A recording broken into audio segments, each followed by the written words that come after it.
Đó,ឥឡូវនេះយើងចាប់ផ្ដើមបន្តទៀតការពីលើកមុនយើងនិយាយអំពីការ sign up account និងការថតយក email នៅកន្លែងណា password នៅកន្លែងណាបាទឥឡូវនេះយើងចូលមកដល់ការបាញ់លុយម្ដងការ upgrade account ការបាញ់លុយការ login បាទឥឡូវនេះយើងបើសិនជាយើងឧទាហរណ៍ថាបងប្អូនបានថតបានកត់ទុកអញ្ចឹងបងប្អូនចូលទៅក្នុង email ដូចខ្ញុំបានចូលប្រអប់សារហើយរកមើលពាក្យសារដាក់ថា ETH បាទគឺនៅខាងលើនេះស្រាប់ពីរនេះ ETH មួយ ETH email confirm ETH មួយ ETH ដែលគេដាក់ថាមានច្រើននេះដែល same for sign up នេះគេហ្នឹងអញ្ចឹងបងប្អូនចុចចូលមកនៅពេលបងប្អូនចុចចូលមកហើយបងប្អូនឃើញមានគេដាក់ថា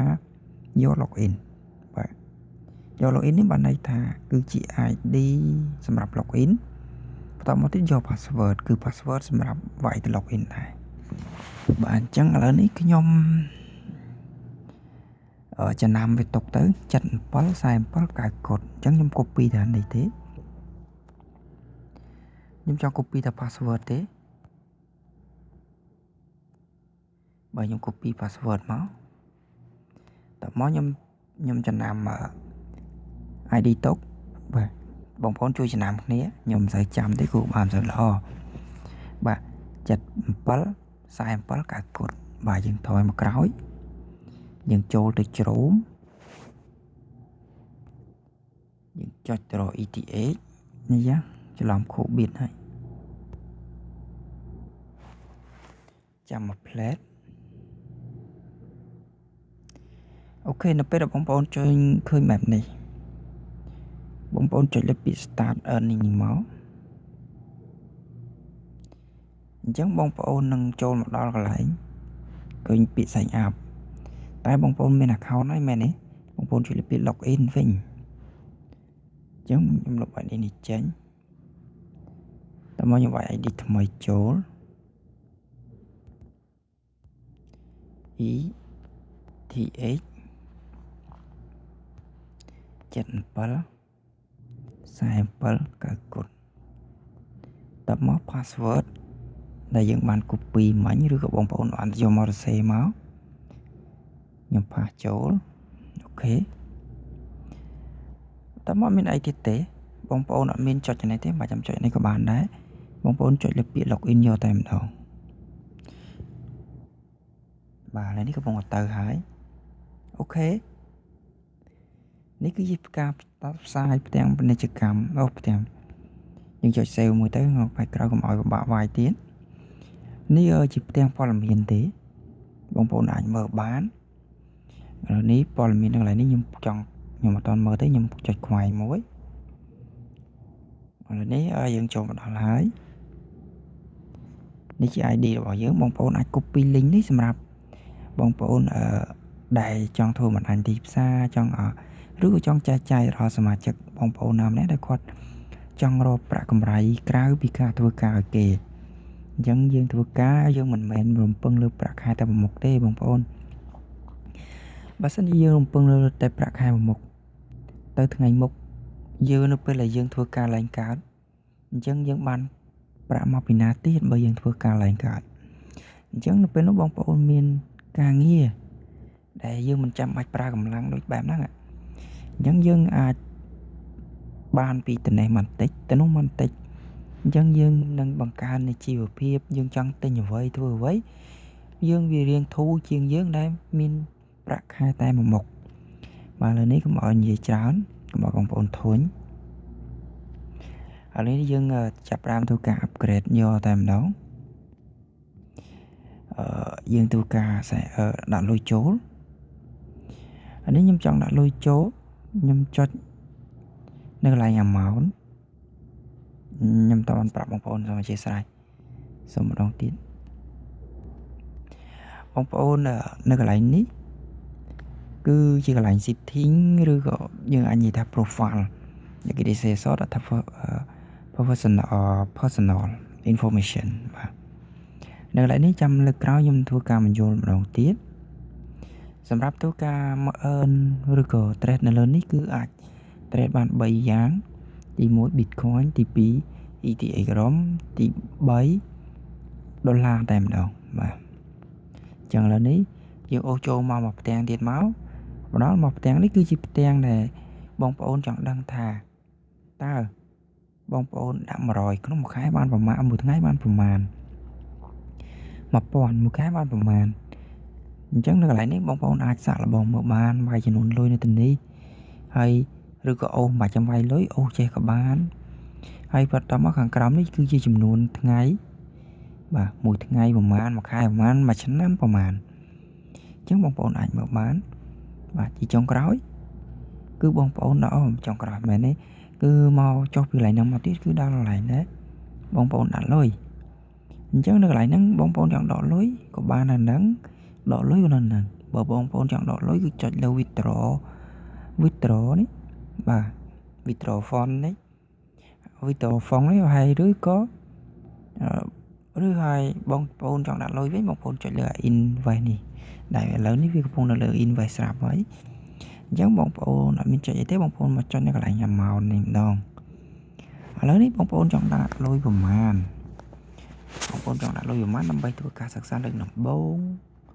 ឬក៏បងប្អូនដឹងច្បាស់ហើយបងប្អូនចង់ដាក់ប្រមាណអញ្ចឹងបងប្អូនអាចមើលដល់ខ្លួនឯងបានបងប្អូនវាយមកបងប្អូនចង់ដាក់ប្រមាណ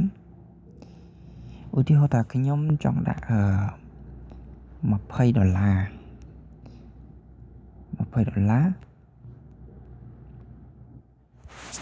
ូវនេះខ្ញុំដាក់$20ខ្ញុំវាយជា BTC ខ្ញុំចង់ដាក់តាមរយៈ BTC 0.23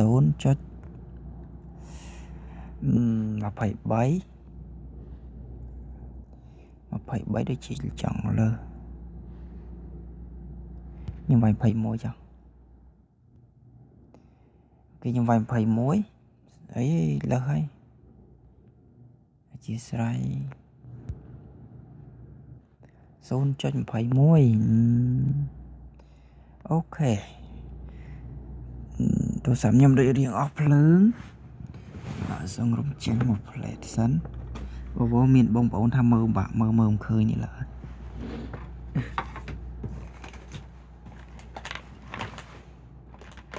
សូមរងចាំមកផ្លែតបងប្អូនដាក់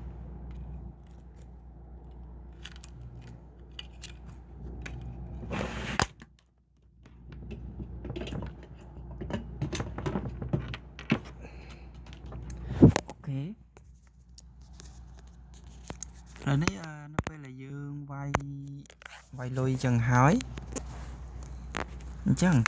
អ្វីដែលបងប្អូនត្រូវធ្វើបន្តទៀតនោះបងប្អូនអាចយល់ហើយមែនទេបងប្អូនអូសចុះក្រោមបន្តិចមកបងប្អូនឃើញពាក្យ grade profile នេះបងប្អូនចុចលើវាមកគេដាក់ថា select គេឲ្យ select នៅកន្លែងនេះមិញវាអត់បានចេញអញ្ចឹងនៅពេលដែលបងប្អូនមុនបងប្អូនវាយលុយទៅនេះបងប្អូនត្រូវជំរើសសិនតើបងប្អូនចង់ដាក់លុយតាមប្រភេទណាមួយដាក់តាមប្រភេទ Bitcoin ដាក់តាមប្រភេទ Ethereum ដាក់តាមប្រភេទ USD ដែលជាប្រាក់ដុល្លារឬក៏បងប្អូនថាអត់ទេខ្ញុំអត់ដាក់អាហ្នឹងផងខ្ញុំមានលុយនៅក្នុងហ្នឹងស្រាប់ហើយអញ្ចឹងបងប្អូនដែលមានលុយនៅក្នុងហ្នឹងស្រាប់ដូចជាលុយប្រាក់ចំណេញឬក៏បងប្អូនធ្លាប់លក់ធ្លាប់អីចឹងណាអញ្ចឹងគឺលុយនៅក្នុងនេះអញ្ចឹងបងប្អូនមានប្រព័ន្ធដាំលុយណាមួយបងប្អូនចុចលើវាឧទាហរណ៍លុយ Bitcoin បងប្អូនចុចចឹងមកតែបើបងប្អូនអត់មានទេដូច account នេះអត់មានទេគឺ00ទេអញ្ចឹងបងប្អូនចុចនៅលើនេះដាក់សំទោសជាប់ឌីដែលបងប្អូនត្រូវដាក់លុយលើដំបូងបងប្អូនត្រូវជំរើសយក3ខាងលើអញ្ចឹង3ខាងលើគឺសម្រាប់លុយដំបូងសម្រាប់ដែលបងប្អូនដាក់លុយពីខាងក្រៅទៅណាអញ្ចឹងឥឡូវខ្ញុំចង់ដាក់លុយតាមនេះបាទឥឡូវខ្ញុំដាក់លុយខ្ញុំចុចប៉ុណ្្នឹងហើយបន្ទាប់មកខ្ញុំមកចុចនៅកន្លែងនេះបាទឥឡូវនេះវាចេញមកហើយបាទគឺមាន address ដែលបងប្អូនអាចបើកទូរស័ព្ទដៃ scan នៅលើអុចហ្នឹងមក ឬក៏បងប្អូនចុចនៅកន្លែងនេះមកជួរនេះពីរហ្នឹងគឺមានឈ្មោះវាខាងលើនេះគេហៅថា QR code ហើយមកជួរខាងក្រោមនេះគេហៅថា barcode ឬក៏បងប្អូនមួយចំនួនដែលគាត់ហៅថាអញ្ចេះក៏បានដែរគេហៅថា address Bitcoin បាទអញ្ចឹងបងប្អូន copy ទៅនេះទៅដើម្បីបាញ់លុយតាម address ហ្នឹងយកមកវិញមកហើយវាយនោះគឺបាញ់លុយតាមចំនួននេះគឺមានចំនួន 0.021 នេះបាទបងប្អូនបានឃើញបន្ទាប់មកចុងក្រោយបងប្អូននៅពេលបងប្អូនបាញ់លុយហើយបងប្អូនចុចលើ I have paid បាទតែឥឡូវនេះខ្ញុំនឹងធ្វើការបាញ់លុយឥឡូវនេះខ្ញុំចេញទៅក្រៅមួយផ្លែដើម្បីខ្ញុំបាក់កាមេរ៉ាដើម្បីបងប្អូនមើលខ្ញុំធ្វើចេះខ្ញុំបាក់គណនី Bitcoin របស់ខ្ញុំបាទឥឡូវនេះខ្ញុំបើកគណនី Bitcoin របស់ខ្ញុំចុចសិនខ្ញុំវាយ password មួយសិនបាទឥឡូវនេះខ្ញុំវាយ password ហើយអញ្ចឹងឥឡូវនេះវាកំពុងដាក់ទៅអូខេឥឡូវលុយខ្ញុំមាន23អញ្ចឹងខ្ញុំចង់បាញ់លុយខ្ញុំចង់បាញ់លុយទៅគណនីមិញអញ្ចឹងខ្ញុំចុចលើពាក្យ send បើសិនជាសម្រាប់បងប្អូនដែលប្រើប្រភេទ Android បងប្អូននឹងឃើញសញ្ញាបូកមួយនៅខាងនេះអញ្ចឹងបងប្អូនចុចលើពាក្យសញ្ញាបូកមកនឹងឃើញពាក្យ receive នឹងឃើញពាក្យ send ហើយអញ្ចឹងបងប្អូនចុចលើពាក្យ send ហើយបន្ទាប់មកបងប្អូនបានមាន ID មួយដែលបងប្អូន copy address បងប្អូនអាចយកមកផាសទៅនេះក៏បានមកផាសចំទៅនេះក៏បានបាទហើយបន្ទាប់មកបងប្អូនវាយលុយជា Bitcoin ក៏បានវាយលុយជាដុល្លារប៉ុន្តែបងប្អូនវាយលុយជា Bitcoin តែពួកបងប្អូនបានដាក់មិញជាលុយ Bitcoin អញ្ចឹងកុំឲ្យខុសគ្នាសូមបញ្ជាក់ថានៅពេលបងប្អូនបាញ់លុយកុំឲ្យខុសបងប្អូនឃើញគេដាក់ថា 0.20 0.21 ហ្នឹងបងប្អូនត្រូវតែវាយដូចគេមានប្រមាណខ្ទង់វាយប៉ុណ្ណឹងបើបន្ទាប់មកទៀតបងប្អូនអត់មានធ្វើអីបងប្អូនចុចលើ continue ប៉ុន្តែបើបងប្អូនគិតថាខ្ជិលវាយឥ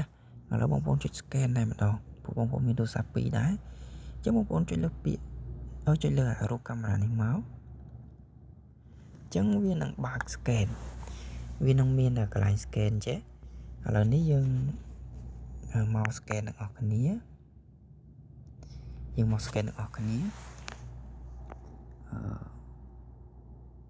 នៅកន្លែងណាមិញបាទនេះកន្លែងនេះអញ្ចឹងយើង scan នៅទីនេះបាទគឺ scan ចុចនេះអញ្ចឹងខ្ញុំ scan ឥឡូវខ្ញុំ scan ហើយគឺខ្ញុំបាញ់ចូលទៅខ្ញុំចុច send ទៀតអត់បានឲ្យបងប្អូនមើលចុងក្រោយមិនអីទេបងប្អូនអាចយល់បានប៉ុណ្ណឹងអូខេខ្ញុំចុចអូខេផែនហើយឥឡូវនេះខ្ញុំបានបាញ់លុយហើយចូលមកហើយអញ្ចឹងខ្ញុំចុចលើពាក្យ I have paid បាទតែប៉ុណ្ណេះទេហើយ